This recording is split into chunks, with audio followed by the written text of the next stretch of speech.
Hey everyone, welcome to another episode from Ampro Engineering. I'm here with the FMS K5 Blazer. It's a 1/10 scale model. I'm also here with my son, who's gonna wave his arm. There you go. So any interesting things you may hear throughout the course of this video, now you know why. My head. I understand. All right. I went ahead and took this out of the box already. It does not come in a styrofoam box like some of these other ones do. It's just a regular cardboard box, which is both good and bad. You know, the cardboard's obviously better for the environment, but the styrofoam boxes are really awesome for storage and for transporting. So with that said, let's just peel this off. Really, really cool color in this brown that we have here. This is the hardtop shelf. This comes an option that you can install as an option. We've got some other little goodies here. We'll find out what those are soon. These are the windows for the hardtop, as well as the window tint and the trim, which is very nice. I'll take the shell out. It looks like it's molded in white. There's no surprise here that this looks like an enlarged version of their FCX10 Blazer. This is a nice, meaty manual. This is my second large-scale FMS vehicle, and I've seen quite, well, I've got a spare parts list. So all your part numbers, and oh yeah, nice exploded views of everything. That is what you want to see. Okay, that's fantastic. We'll go through the functionality of this later. Right now, let's take this off the bottom. Okay, so this is out of the box. We do have the inner fender liners. This is, I don't know if it's the front. Oh, I guess it's an option. That's kind of cool. So there's an option for the inner fender liners. That's great, but I hope that in future iterations, this is just how it comes. I think that with a vehicle of this size and its intended competitors, it should be something that would have the inner fender liners as standard. Here's the remote. I'm liking what I see so far, but we'll talk about it a little bit later. What do you think? Do you like it? Okay, too big. All right, I don't know how the body comes off. I would imagine we have... Okay, I'm looking at a couple little tabs back here. I don't know if you can see these, but there's a little thumb release on either side. So the body will come off. Are there lights? No lights. Actually, no, wait, there are lights. Oh, I can see. Right there, you see them? I know. These are the lights, the light wires. Okay, so that's outstanding. The lights in the body are connected when you install the body. These are likely magnetic. Absolutely outstanding. This is the first time I've seen this. The one downside that I have seen also is that you see this tape. I was wondering what that was. It's actually noticeable right there. I'm hoping maybe we can peel that off, shoot that with a layer of silver to give it a little bit less translucency, but we'll talk about the body later. Right now, I swear I've seen this chassis before. Without inciting any legal action, many of you out there in this particular hobby space have seen something quite similar to this already. What we are looking at here is, I hate to say it, but it looks a lot like the TRX4, which is not a bad thing to say. Love them or hate them, that particular manufacturer, whose name I will not say, know how to build a car. And what we're looking at here is... perhaps an homage, we'll say, to that particular brand. We do have an axle-mounted servo, which usually I'm not the biggest fan of, but it's kind of embedded so far up in there, you really don't see it when you're driving. So yeah, that's a pass for sure. We've got a 550 brushed motor, and I'm all about brushed motors on this. We have many shift servos. You've got 1, 2, 3, 4, which I'm assuming... why are there so many shift servos? Why are there 4? Well, we have front and rear lockers, right? So right now we're unlocked, front and rear. There's a 2-speed trans, but I don't know what the 4th servo is, so we'll investigate shortly. Wheels look great, I have to admit. I'm usually the first one to complain about kit wheels, but these look very nice. Surprised they don't have a little hubcap. Oh, maybe they do. I haven't seen it yet. We have a nice large slot for the batteries. What's odd is that the ESC also resides in here, which I don't know. To me, if these things kind of take a hit the mass of the battery, which again, it's a LiPo. It's not like an old NiCad. Still could come into contact with the ESC. Perhaps there's room to relocate it there. Not a big fan of that being there. Here we have the power switch. I'm not one for going in the mud. I know people are in general, but to me, that's going to get dirty. And when you put the inner fenders, I don't know if there's like a cutout for this, but to me, this switch should be on the bottom, which also has its negatives. So I guess really it depends on your application there. So these are the body mount system here. You have to push. Yeah, you push these buttons in and then the body slides up. There are 2 notches in the body posts, which means you don't have to shove it all the way down. It can actually be suspended a little bit. But when removing it, this thing naturally wants to slot into the lower one, which means you almost have to undo the body mounts multiple times. Still, I love the system. It looks great. And I cannot get over this whole electrical system. That is unbelievable that they've gone to that extent. I have a battery and an adapter to power this thing up. But before I do that, I did want to take a look at the underbelly because the underbelly, that's the underbelly. It has portal axles, which is really nice. I just realized how they've actually got the lockers to work. It looks really cool, but it also looks like that's where rocks are going to hit it. It doesn't seem, it needs a skid plate because this seems very low and a bit on the fragile side. Otherwise, the drive shafts look fine, plasticky drive shafts, but they look sturdy enough. Metal? Yeah, metal links. Oh, cool, it even says 76.3 millimeters. Definitely designed by an engineer. Tires could be softer. Shocks feel, there's quite a lot of articulation, quite a lot. All right, we're gonna power up, we're gonna put batteries in the remote, 4 AA batteries. I wanna power this on, and you can see here, there's some basic information on the LED for the transmitter. Here is the actual binding, some calibration if you need, and the power on. Okay, this is the part I was interested about here. So steering, throttle, channel 3, you can customize the servo function. First function is slow position. Function is fast. Slow. I don't know what that means. Button 4, 2-speed transmission. 5 for the 2-in-1 receiver, controls lights. Okay, cool. 6, switching between 4-wheel drive, front. I don't know what FD, 4-wheel drive, dig, front diff, rear diff, knob, self switch. Holy cow, it's 11 channel receiver. All right, so channel 11 is your drag brake, which is awesome. What is self-locking switch? I don't know what these are. Okay, they might just not be used right now. Trims, channel reverse, EPA. Okay, see, I don't really like when they do that. So you have the ability to set your endpoints, which is annoying because they're not knobs, but I can understand with a radio with this many functions. Also, all right, there is an image here of the radio from the top and on the side. And this is going to tell you a number of the operations here. For example, channel 7, front diff lock, which is just a tack switch, which is kind of cool. 8 is a rear diff lock. And down over here, the dip switches, they're not really going to tell us much there. There is some text here. All right, let's power this up. Like the battery, I don't have any of these modern XT60 connectors. I just run Aldeans, so I've got a little adapter. So we'll plug that in, just kind of park it in here for now. Remote is on, power this up here. Okay, so this battery light, I believe, indicates the state of charge of this battery. So left and right. Wow.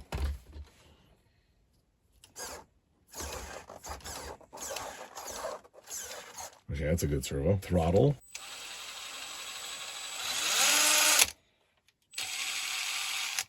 So currently set up as throttle, forward, brake, reverse, which is how I like it. You can change that most likely, yeah, with the first dip switch. I want to shift. This switch here, which I think is it a slider? Okay, no, it's a 3-position toggle. All right, let's see what that does. I did read that. Front drive. That's a dig, right?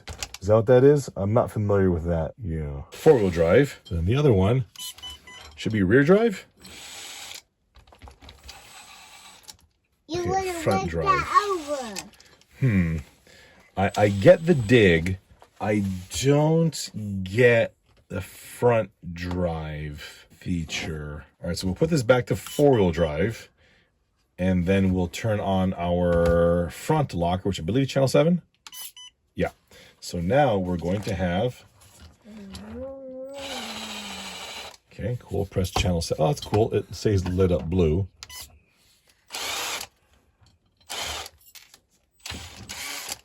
There it goes. Okay, it was still engaged. That was weird. All right, so that's disengaged now. All right, we'll press channel 8, which is the rear locker. Press it again. Then we have channel 4. I believe right now we are in, feels like low. Press channel 4. And we're in high speed.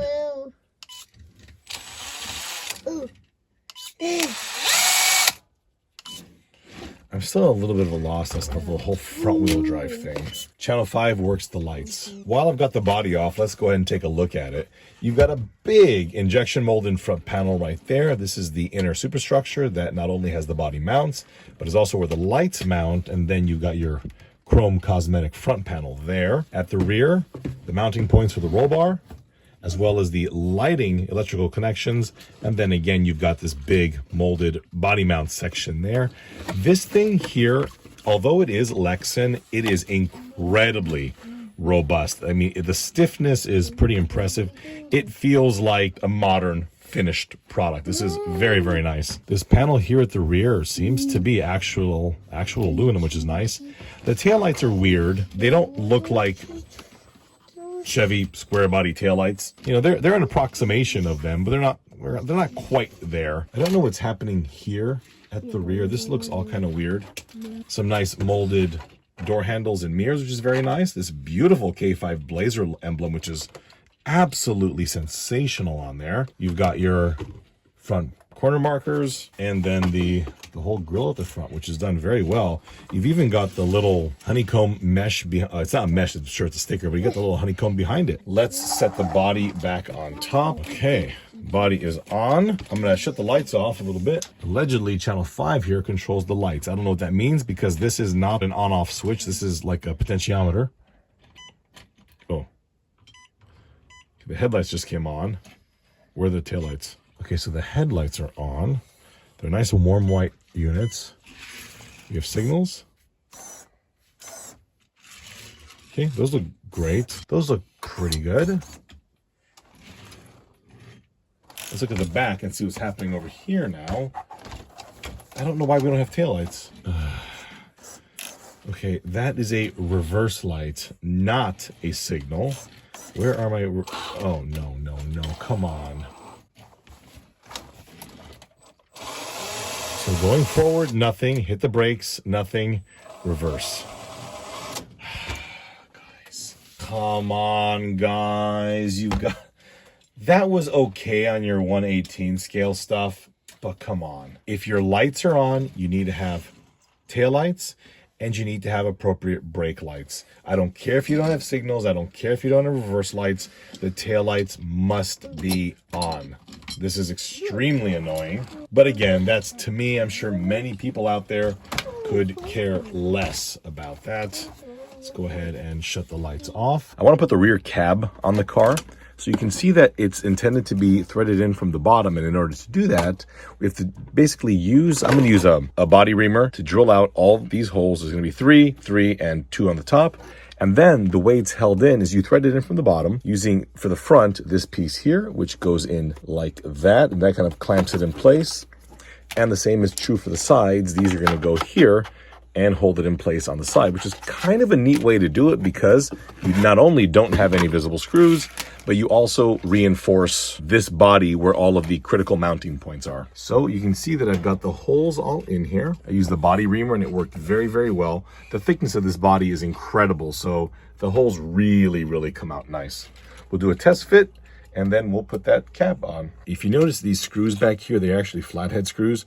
Flathead means that they have a countersunk hole that they should go into with a countersunk body, not a slotted screw. And the problem is that the acrylic that it's coming into contact with for the back window isn't countersunk. So you don't want to tighten this too much because you can crack that. All right, so I got everything threaded in nicely. This one here was a little odd because It seemed that the holes for the plastic piece were slightly off from the cab. I ended up hogging these holes out even larger, assuming that perhaps they were too close together and it was causing these standoffs from the cab to do this, but it didn't seem to. So it's not really a problem because you're not going to see it again, but just of note, everything else is, totally fine. I have discovered a thing. This page here shows the operation of the lights. And what I want you to look at is daytime running lights. So there are 3 positions to the headlight switch, which this center position here, I still can't figure that out, but we'll get there. This might do the trick here. It shows daytime running lights, which I'm assuming are the tail lights. I have no idea. Maybe it's a parking light, which this truck isn't using. We have a brake light, and that is solid on when you push the trigger forward in the forward brake reverse setting. Okay, so there's a brake light, which this doesn't have. There's also a reverse light, which goes on when you go backward in any setting. So my thought is the taillights are plugged into the reverse lights. So let's see. Badly zoom in here, we can see that the where is it? Back. Is that number 6? Back is what's plugged in. I'm going to unplug this here. I would rather have the taillights on all the time versus not having them on when you're, especially at night. In here, not really all that. Oh, there you go. Okay, let's plug you in there. In the all the way up position, taillights are off, headlights are off. Let's move it slightly. All right, oh, they're on. This is in the middle, so the headlights should be off. Headlights are off. We should have signals. Okay, so signals still work. My Trick RC actually has a kit that'll make these flash for the signal, brake, and standard taillights. It's going to be an issue to put them on this. But anyway, besides the point. If we go all the way with this, we should get headlights. And yep, the headlights are on. So we have an option now to have taillights and headlights, which I think is better than not having the taillights on. I also wanted to mention that now that I put the shell on the back, it's leaning. And I don't think that there's any... Are these adjustable? Yeah, okay. So I just have to add a little more preload with the little threaded shock body nut, and that'll do the trick. I'm going to apologize in advance. It has been raining here for about a month straight. At least it's been raining when I'm not at work. And I just haven't had a chance to do any proper driving of this vehicle. And I had it at this great place that you can see in a second here, and it just started raining, and we just ran to the car. So unfortunately, driving footage here is going to be extremely limited, and my apologies. Here is what I can say about the vehicle with my limited interaction with it. I don't have all that many rock crawlers and trail trucks, so I can only compare it to what's in the fleet. The first thing I noticed about it is the vehicle's chassis felt more refined, more finished than my SCX10 II. Now, my SCX10 II is a magnificent truck. Mine is practically stock, and no matter where you point it, it'll just go. The second thing that came across was the fact that this looks, and I hate to say looks remarkably, it does feel like a TRX4, so I'll grab mine in a second. And I again have to admit one other thing. I love these portal axles, and everybody complains and complains and complains. Well, the K5 Blazer didn't have a portal. Shut it, okay? The portal axles, what they allow you to do is have a vehicle that sits at a relatively stock ride height with significantly greater ground clearance, and I am all for that. Yes, I do love my scale vehicles and all that, but I prefer the scale cosmetics. So, you know, that's one discrepancy that I have with a lot of people. I could care less about portals being on a vehicle or not on a vehicle. Unless it's a Unimog. Then a Unimog has to have portals. Just like a Miata has to be rear drive. It's simple as that.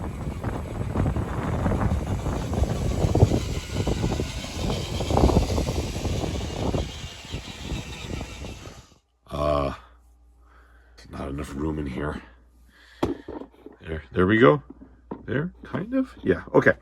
So here we have the FCX10 and the vehicle who we've mentioned already. In terms of size and scale, they really feel, you know, about the same. They clearly, if these two vehicles met on the trail, no one would think twice. So, you know, I haven't installed the inner fenders here like this vehicle already has. So, you know, if those were in there, they look even more similar.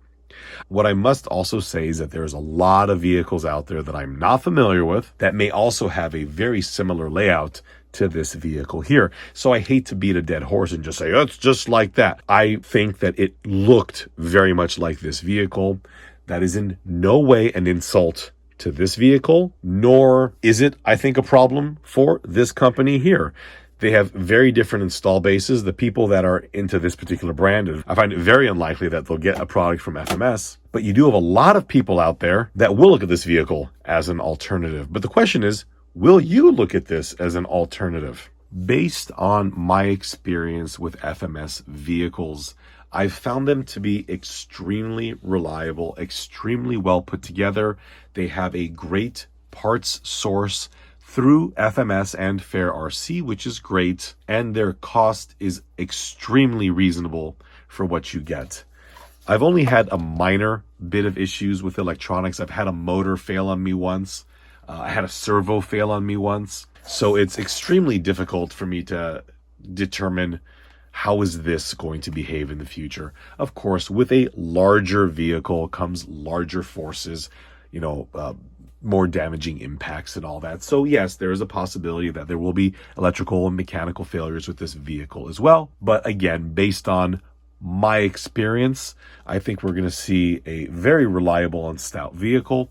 As you saw in this particular review, there are some things I would like to see changed. However, I was extremely critical of this vehicle because I didn't see anything that jumped out as a red flag that said this is ridiculous or this is terrible. I didn't see any of that.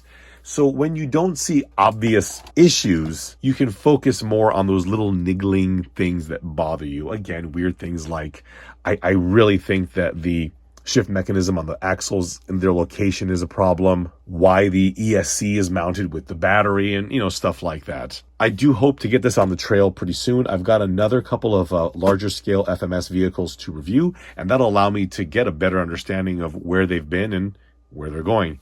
My friends, thank you all so much for watching the video. I hope you found it informative, and again, I apologize for the absolute lack of driving in this video. We'll see you next time.